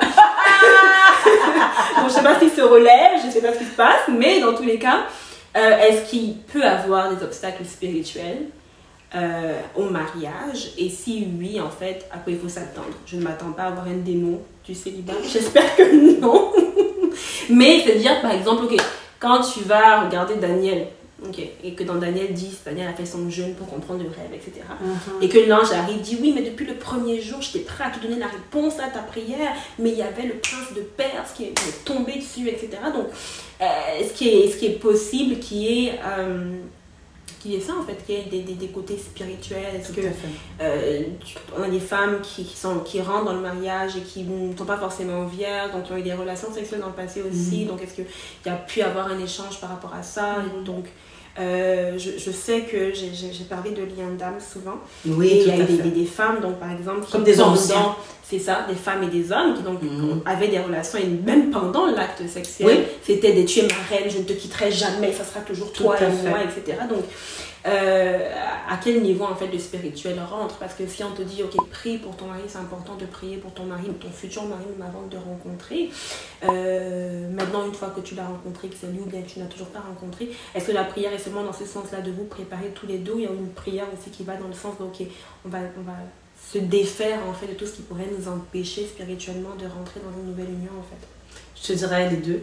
Je dirais que dès que tu es enfant de Dieu, dès que tu fais le choix d'accepter Jésus-Christ comme ton sauveur et Seigneur, tout l'enfer et les démons, c'est on you. On you. Dans ta tête, puis c'est écrit wanted. Et dans le wanted, ben, il va avoir tous les attaques. Il va avoir, que ce soit ton mariage, que ce soit tes enfants, que ce soit ta vie. Parce qu'en fin de compte, tu sors du monde et tu vas dans la famille de Dieu. Alors, les flèches vont être attirées à toi. Alors, dès que c'est là, tu sens que tu n'as pas le don du célibat, parce qu'on parle des célibataires aujourd'hui. C'est ça. Tu n'as pas le don du célibat. Ma soeur, mon frère, tes genoux sont à terre. Parce qu'en fin de compte, tu pries pour les choses que tu ne vois pas, mais tu déclares déjà. Tu déclares sur ta vie et tu déclares aussi sur ton conjoint et ta conjointe et même sur tes enfants à venir. Parce que comme on l'a dit, tu l'as bien donné avec le passage. C'est pour ça que je n'ai pas pu venir plus tôt. J'étais en train d'avoir un combat et nous, des fois, il y a certaines victoires qu'on vit. Mais tu ne sais pas comment c'est ça. Oh Seigneur. Comment c'est Dieu là qui a permis, là, qui a fait comme, qui a frayé le chemin pour que tu arrives là. Toi, tu penses que c'est parce que toi, tu as prié, tu as ta parole de Dieu, tu as jeûné. Franchement, tu es comme, oh là là, mais c'est pour. Non, tu ne comprends pas. Il y a eu une bataille pour que tu en arrives là. Et dans le mariage, oui, si tu sais que tu as eu des relations sexuelles avant, ok. Mais présente-toi devant le Seigneur puis brise les chaînes. Comme ça, quand tu vas avoir ta première, tu vas avoir ton futur conjoint, ta conjointe, mais tu sais que ce lien d'âme-là, tu l'as brisé au nom de Jésus. La même chose aussi pour le partenaire, s'il a eu aussi des relations, tu as touché à la magie, tu as touché à toutes sortes de choses qu'il ne fallait pas. Mais tu peux pas juste dire, bon, ben le Seigneur me couvre dans le sang de l'agneau. Oui, lui, le sang couvre. Tout à fait. Mais tu as ta part aussi à te présenter, à dire, voilà ce confesser. Confesse ton péché, confesse tes fautes. Pas juste le mettre, bon, tu demandes au pasteur ou à un prophète, là il prie pour toi, il te met dans son d'huile et tout ça. Non, mais ta responsabilité à te présenter et à présenter ça. Parce que le fait que tu es enfant de Dieu, tu as toutes les flèches, tu as toutes les attaques spirituelles. Moi, j'en ai eu, quand je t'écoute parler, là, ça me fait penser à moi vraiment, avec le gars là que j'aimais bien. Yo, mais ça aurait été une attaque. Tu sais, moi, je serais restée là. Je ne sais même pas si toi et moi, on se serait parlé. Oh, wow. Okay. Parce qu'il m'aurait détourné de Dieu. Parce qu'on était dans autre chose. Tu vois, on parlait plus de business et tout ça. Moi, je pense que je m'aurais éloigné de Dieu. Puis là, on aurait dit, c'est qui? Oui, j'aurais fait le choix. Mais il y a l'ennemi. Pourquoi? Parce que l'ennemi, c'est pas toute chose de ma vie, mais il sait quand même une petite partielle. C'est pour ça que le diable a pu dire à Adam et Ève, ah, qu'est-ce que l'Éternel vous a dit? Are you sure? T'as bien entendu. Ah, parce que vous savez, parce qu'il savait que vous alliez devenir des dieux. Il y a une parcelle qu'il a dit qui est vraie, puis une parcelle qu'il a dit qui est faux. Mais sur nos vies, le diable, certaines choses qu'il sait, il ne connaît pas tout, il y a certaines choses qu'il sait. Et il met des embuscades, il met des choses. Alors nous, il faut constamment qu'on prie. Tu n'as pas d'enfant encore, tu pries pour tes enfants. Tu n'as pas encore ton conjoint, ta conjointe, tu pries. De la même manière que Ève a trouvé Adam dans la présence de Dieu, toi, reste dans la présence de Dieu. Reste là où est-ce que... Parce que le conjoint qui est en train de prier là, qui dit « Oh, j'aimerais ça trouver telle personne, que ce soit une femme de Dieu, tout ça. » Mais il faut que tu sois dans la présence de Dieu. Toi qui dis « Oh Seigneur, j'aimerais ça avoir un homme qui prie et tout ça. » Oh, mais toi aussi, il faut que tu sois aussi dans la prière. Tu ne peux pas demander une chose quand toi-même tu n'es pas dedans. C'est clair. Fait que Dieu prépare l'autre, l'autre se prépare pour toi. Mais toi, tu es... Puis toi, tu es comme non. Tu sais. Fait que là, c'est la même chose, je pourrais dire « Oh, moi, je veux un homme. Financièrement, il y a cela, financièrement, d'argent, Ok, mais toi, qu'est-ce que tu fais aussi financièrement? Qu'est-ce que tu vas apporter dans la relation? Non, tu attends. Tu attends pour faire les cheveux, tu faire tes ongles et tout. Mais non, c'est parce que c'est des biens communs. On va fonder un foyer ensemble. Fait que je ne peux pas juste être là et recevoir. Fait que la personne que je veux qu'il soit chrétien, spirituel, ceci, cela. Alors moi, je suis là jusqu'à recevoir. Ouais. Le mariage n'est pas recevoir, le mariage c'est donner. C'est ça. C'est se donner. C'est pas recevoir. Alors si on est dans une optique de recevoir, excusez-moi si je vous dis ça comme ça, ben le Seigneur va mettre l'homme ou la femme et dire, tu sais quoi? She's not ready. No. He's not ready for you. Parce qu'il va te faire souffrir. Parce que toi, tu vas te donner. Comme le pasteur qui vient s'est dit, tu donnes ton cœur Mais assure-toi que l'autre aussi donne son cœur. C'est ça. Parce que sinon, il y en a un des deux qui va être grimé dans la relation. En effet. Puis je pense qu'on n'a pas le droit de faire ça.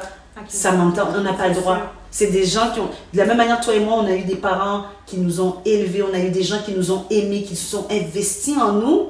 Nous, on ne peut pas se retrouver en relation avec quelqu'un qui, en fin de compte, lui, veut tout simplement juste nous... Juste t'épuiser, en fait. T'épuiser. Te vider complètement. Te vider complètement. C'est pas ça le but de Dieu, c'est pas ça le but du mariage.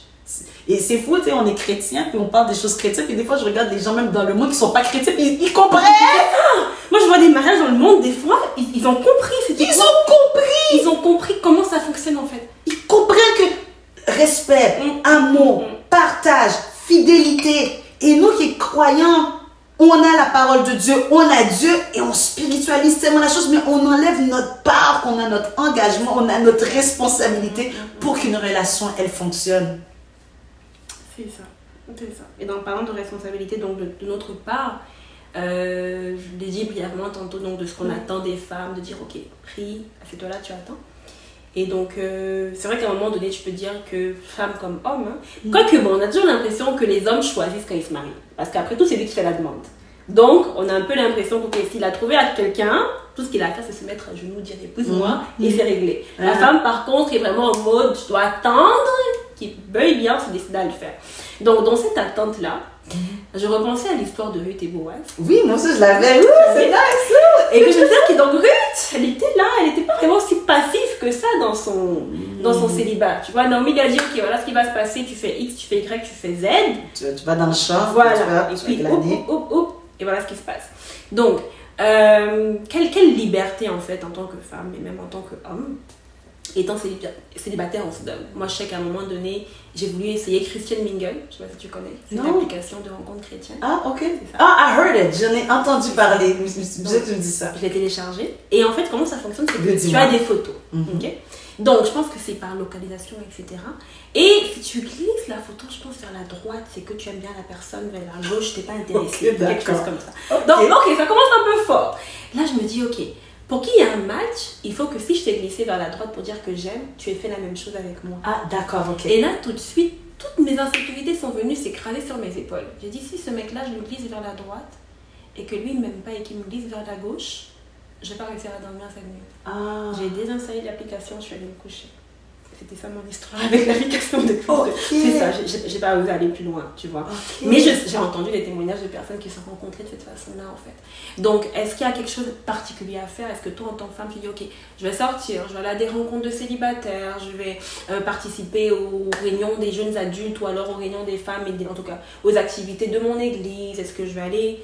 En tout cas, est-ce que je vais faire quelque chose pour être en mesure de me positionner ou du moins d'être vue? C'est ça. Plutôt que de rester chez moi couché à attendre qu'il y ait quelqu'un qui sonne à la porte. Avant qu'on ne soit coupé, vous remarquerez le changement peut-être de couleur dans la caméra. On parlait de qui? On parlait de Ruth et de Boaz. Oui, on parlait de Ruth et de Boaz. Et ben, on ne peut pas dire du rôle, mais de ce que tu es capable de faire en tant que toi, célibataire, pendant que tu es dans l'attente. C'est quoi tes limites, c'est quoi ta part, c'est quoi la part de Dieu quand tu es dans cette saison-là en fait? Quand tu es dans, moi j'irais dans la part du célibat, puis quand je parle de célibat, je parle aussi de ceux peut-être qui se sont mariés puis ça n'a pas marché, fait que tu es rendu divorcé, ou celles aussi qui se sont mariées, ben c'est ça, puis veuves aussi. Tu es dans une partie où est-ce que tu es tout seul puis tu désires. Je reviens encore, c'est juste la clé, puis on le voit avec Boaz et Ruth. Reste là où est-ce qu'il y a la présence de Dieu. Là, reste là où est-ce que les gens te voient en train de faire l'œuvre. Soit au travail, soit pas en arrêt assis. J'aime la parole parce que ça dit, quand je marche dans la vallée, tu marches. Tu es en action. Tu peux pas être stationnaire puis la personne à qui que tu désires qu'il te trouve, mais tu es en arrêt parce que la personne, qu'est-ce qu'il cherche? C'est quelqu'un qui est en train de marcher. C'est quelqu'un qui est en train qui va quelque part. Fait que si toi, tu es en arrêt, tu dis, ah, ok, bon, non. Ah, moi, je vois. Et c'est là qu'il est arrivé avec Ruth. Ruth, elle était dans les champs, il la voyait et tout ça. Les gens disaient, hé, il y a telle. On dirait c'est la belle-fille de Naomi et tout ça. Tu dis, ah, ouais, elle est là, ben, elle fait glaner, puis elle prend les affaires. Oh. Mais elle était au travail, mais toi, qu'est-ce que tu fais pour que l'homme et la femme de Dieu que tu recherches, lui, il prie, elle elle est prise. Elle dit, je cherche quelqu'un. Mais t'es où? Tu fais quoi? Et je vais même aller plus loin. Tu vas donner quoi dans la relation?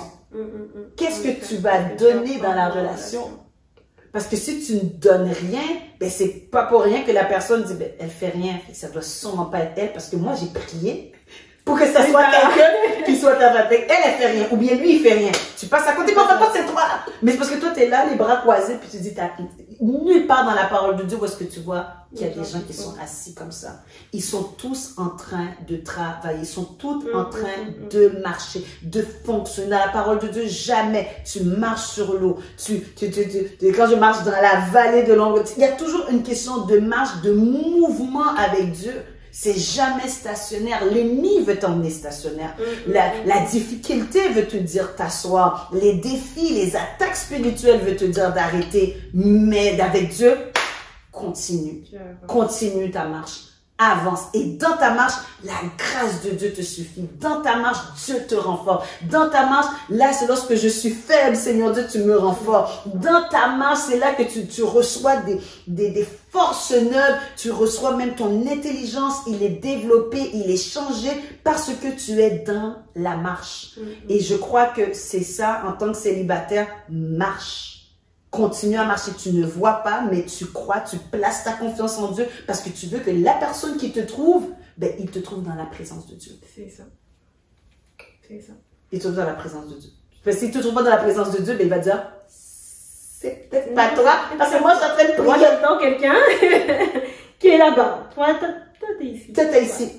Puis là, tu peux pas dire, oh, mais tu sais, quand on va te marier, puis à ce moment-là, tu sais, non. Parce que la personne, en fait, quand tu maries la personne que tu vois là, tu ne maries pas la personne que tu penses qu'il va être plus tard. C'est ce que tu vois, tu dis, ah ouais, oui Seigneur, et tu prends.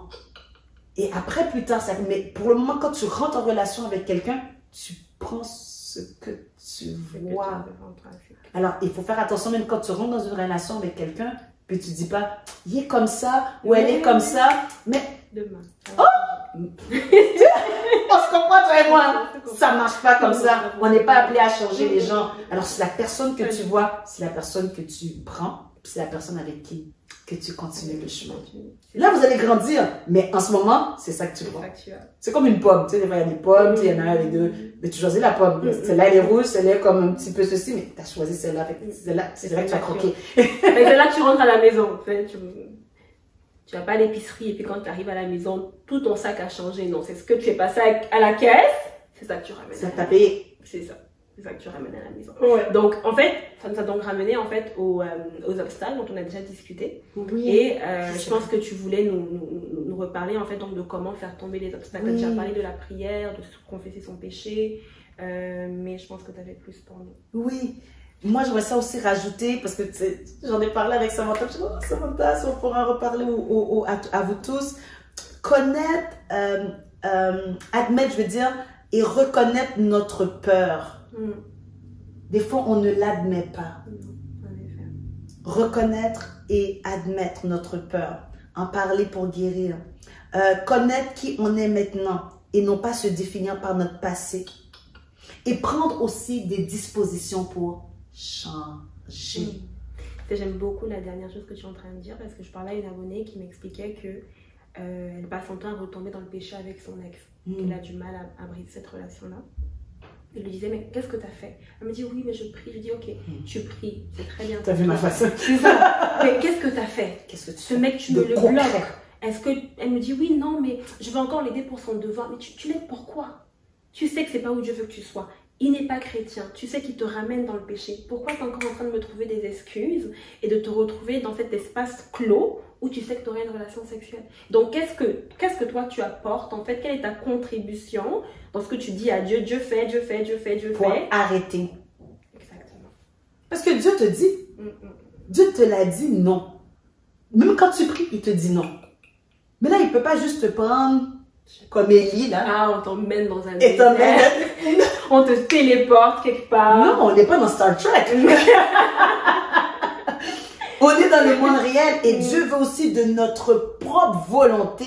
On dit, Seigneur, je choisis et stop. Alors, c'est pour ça que j'ai écrit aussi que prendre une disposition toi-même à changer, de faire le pas. Comme je l'ai dit tantôt, moi, j'ai décidé de suivre Jésus. Tu as décidé de suivre Jésus, mais aussi prends cette décision-là.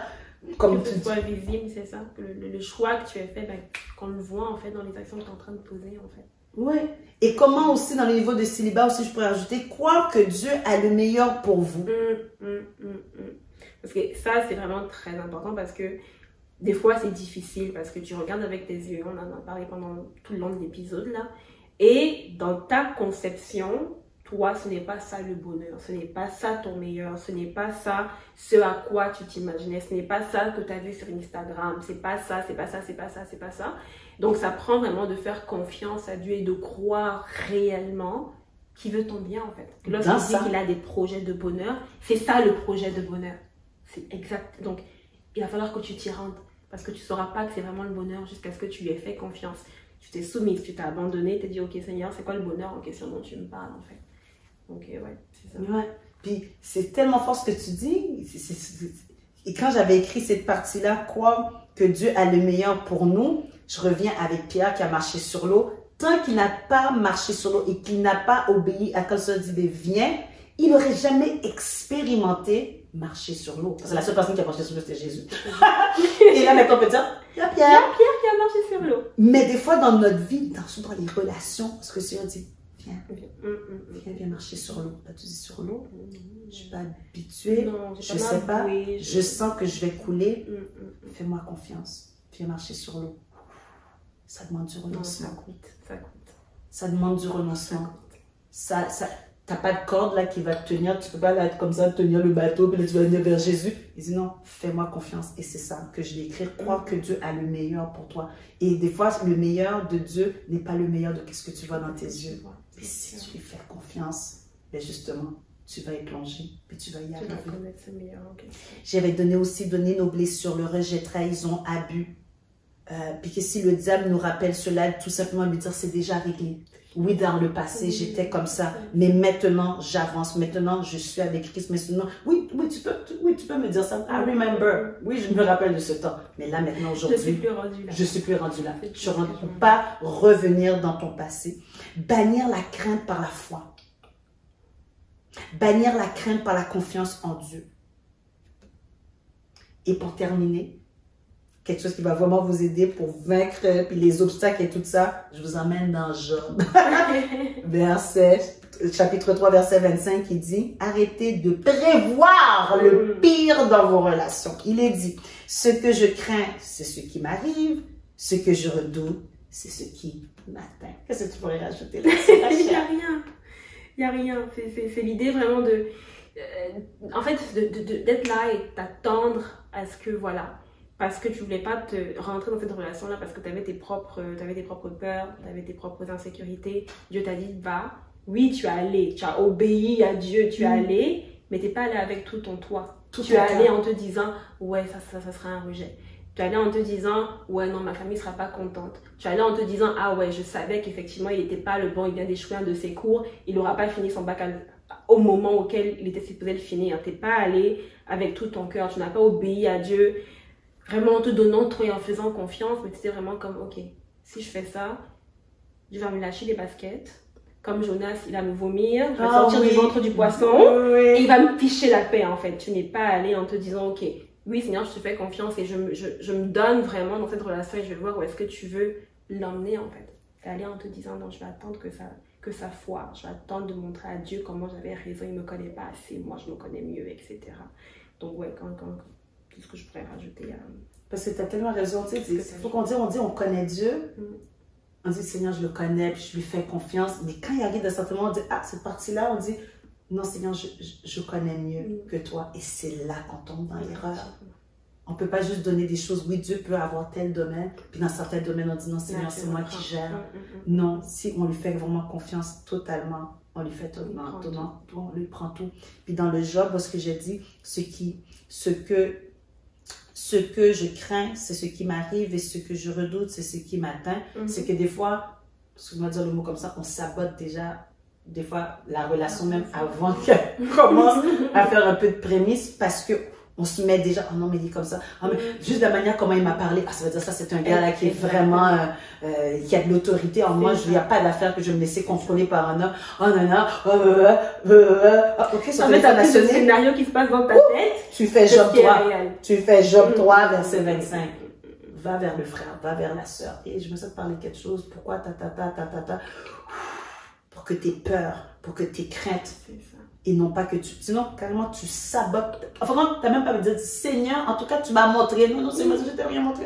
C'est toi qui as saboté ta relation avec tes peurs. Parce que moi, je veux... Mais tu veux pas te laisser guérir. Tu veux pas... Fait que dans ce temps-là, tu veux imposer. Puis tu as perdu le frère.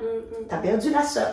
Alors, c'est pas Dieu. Des fois, Dieu est sur son trône. Oui, c'est ça. Des fois, on l'accuse. Mais moi, des fois, ça me met en colère. Je dis, mais laissez-le un peu respirer. Moi, je suis sûre. Parce que 1, 2, 3, c'est Dieu. Et il est monté. Et il est descendu. Et il a dit. Il a dit.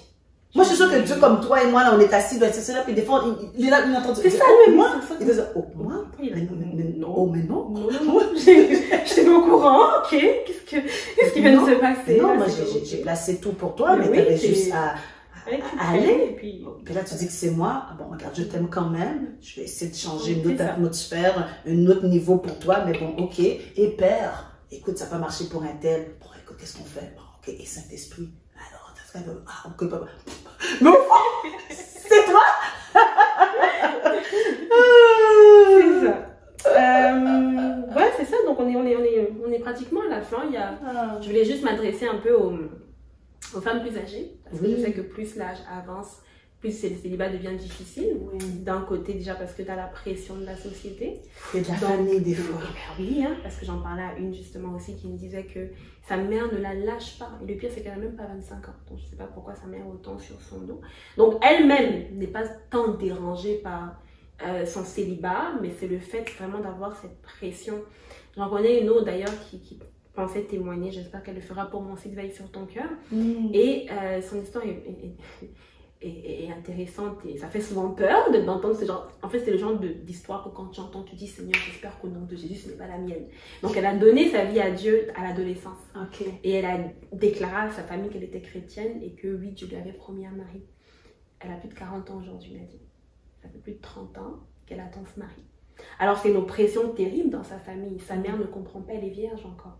Sa mère ne comprend pas comment tu atteins l'âge de 40 ans sans avoir de relation, sans avoir d'homme dans ta vie. Tu es vierge, est-ce que c'est la sorcellerie? On ne comprend pas en fait.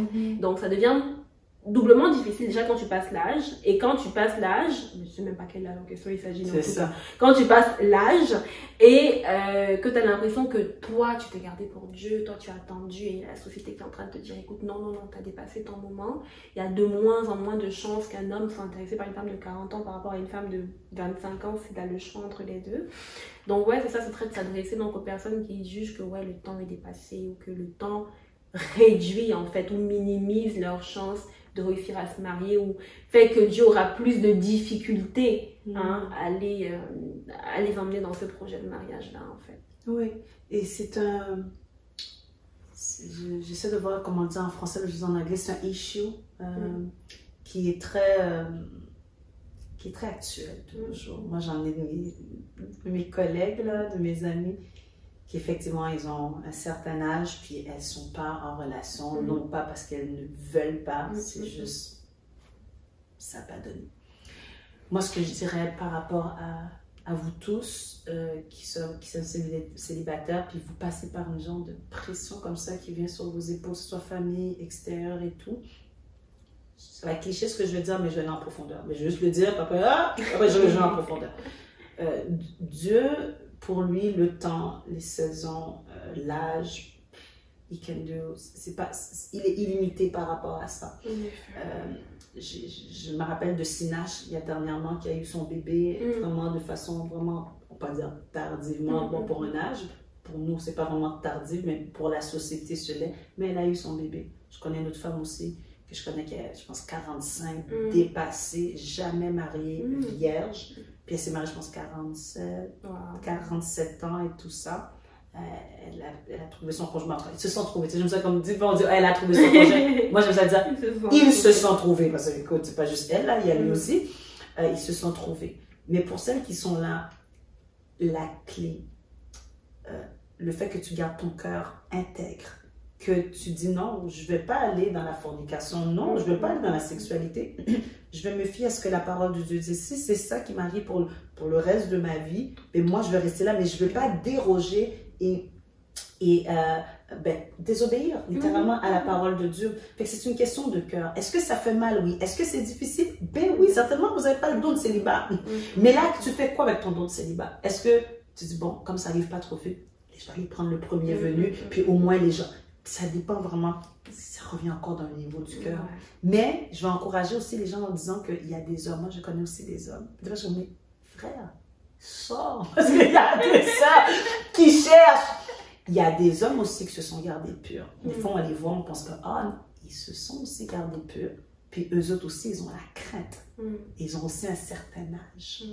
Alors moi, ce que je veux juste encourager tout le monde, c'est que garde ton cœur.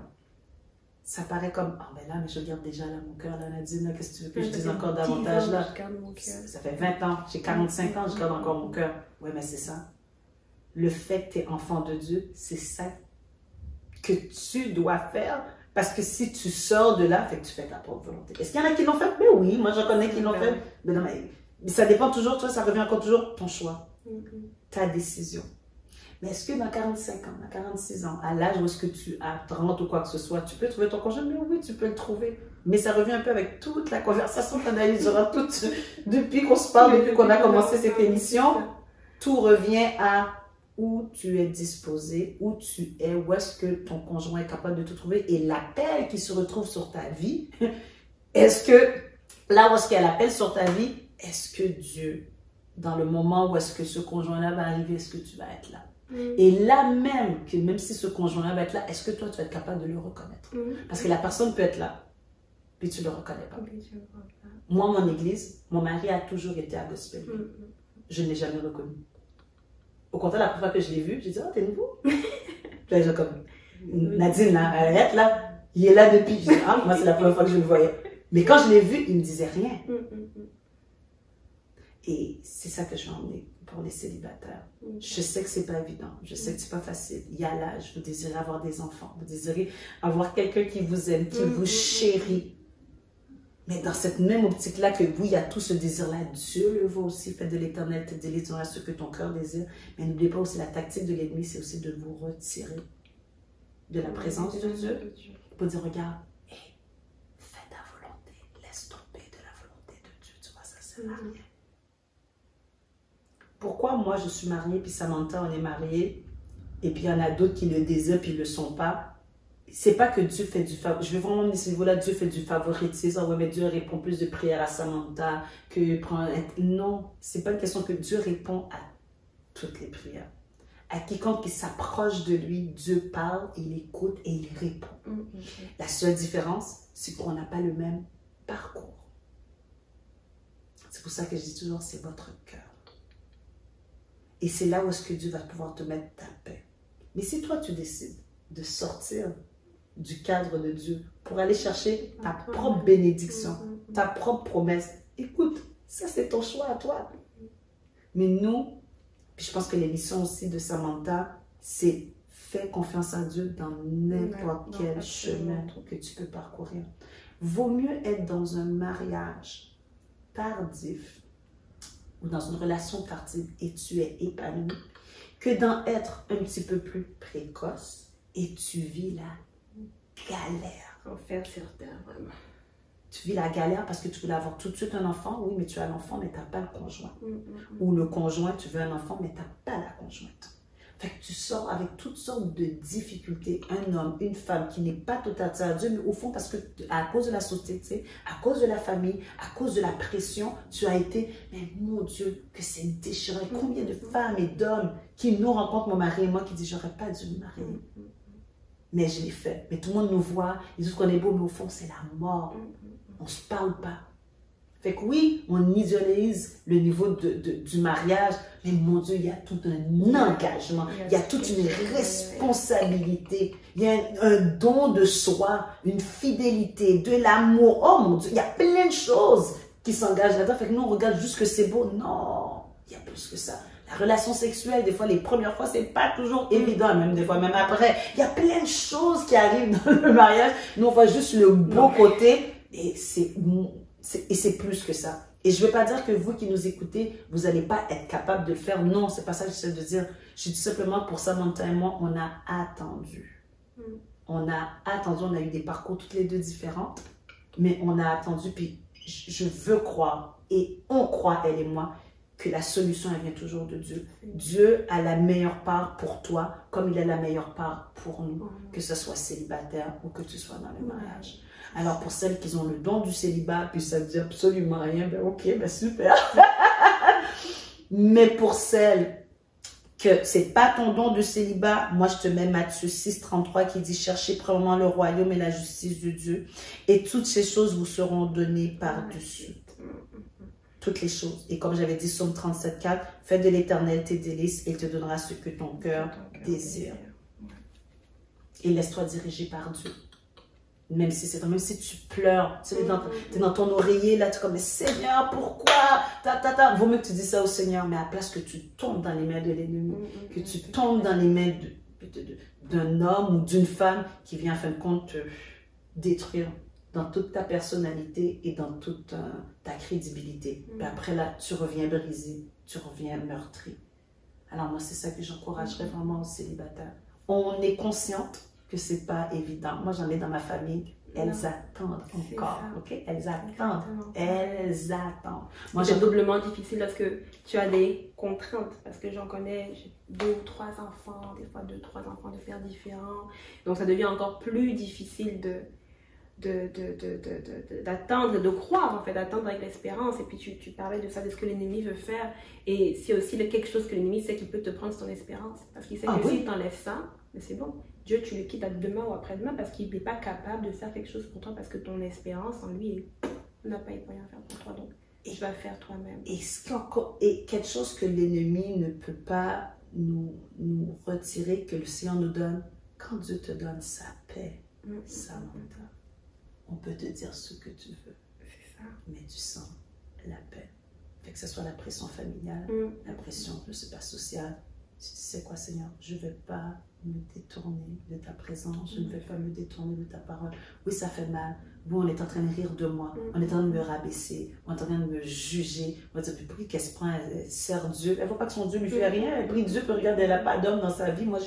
Mais toi, tu sais ce que Dieu a fait dans ta vie. Tu sais le chemin où est-ce que tu es là en ce moment.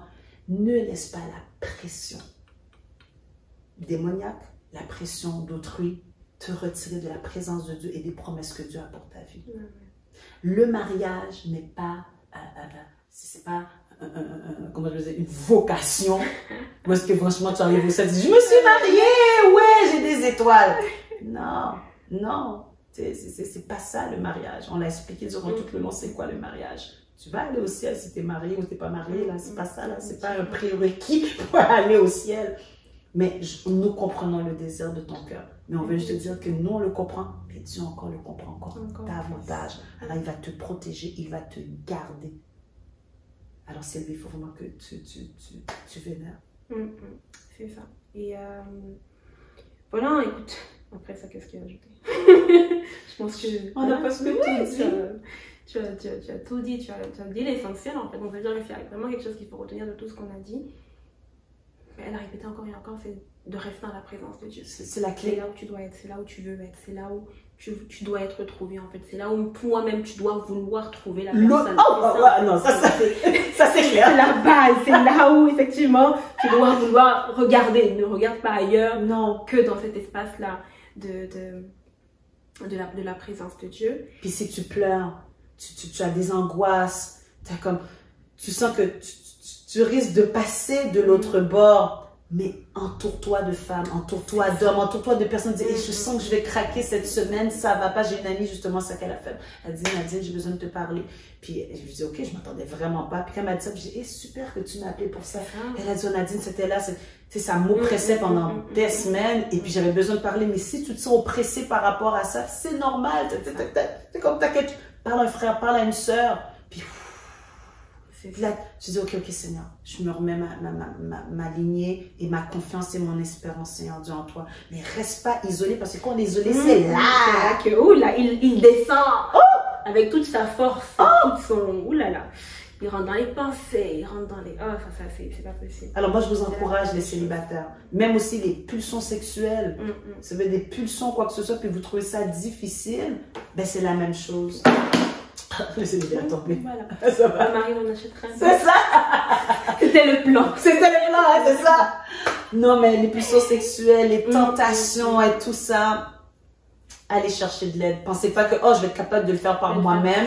Non, allez chercher de l'aide, allez chercher du secours. Si les couples le font, les célibataires aussi. Pour forte raison, les célibataires. Ils devraient le faire. Ils devraient le faire. Ils devraient le faire.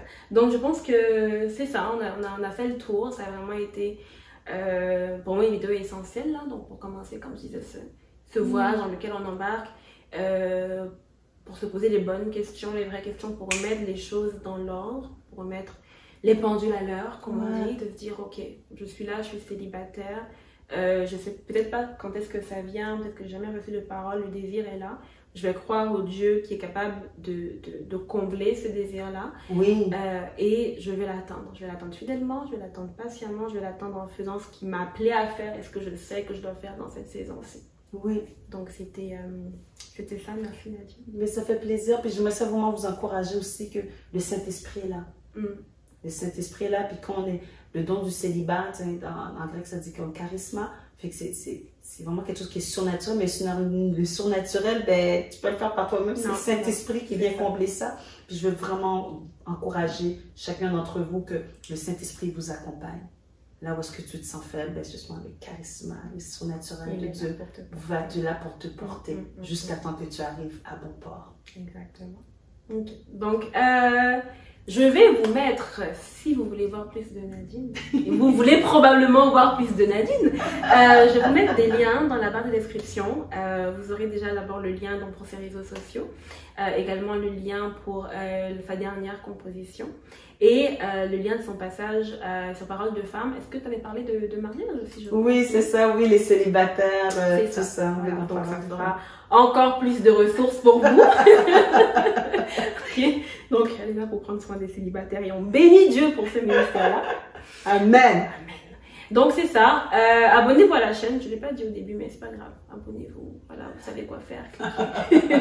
On continue le voyage. En tout cas, qui porte le livre. Suivez-moi sur les réseaux sociaux, Samantha Tom. Et vous savez déjà quoi faire. Vous rendre sur le site de Veille sur ton cœur pour ceux d'entre vous qui n'ont pas encore pu télécharger le livre Les critères d'un bon mari, la vie de 100 épouses chrétiennes. Il sera disponible. Et un bon livre. Beau livre. Là, je suis en train de faire le cul, mais pour de vrai, gars. C'est beau là, mais c'est pas ce bon livre. Ça va être utile. Ça va être utile. Donc, voilà. C'est tout pour nous. Donc, est-ce que tu sais ce que je fais à la fin de mes vidéos? Non, je t'écoute. Ok. Donc, à la fin de mes vidéos, je demande aux abonnés de veiller sur leur cœur. Donc, je dis veille sur ton cœur et habituellement, je fais un petit signe. Donc, est-ce que tu vas le faire avec moi? Oui, c'est quoi le signe? Ok. Donc, c'est juste ça. Oh, voilà, wow. je fais ça et je cligne des yeux. Oh, nice. Okay. Comme ça, puis tu fais un petit clin d'œil? Ouais. Ah, d'accord. Oui, je vais faire un décompte. 3, 2, 1. Veille sur ton cœur.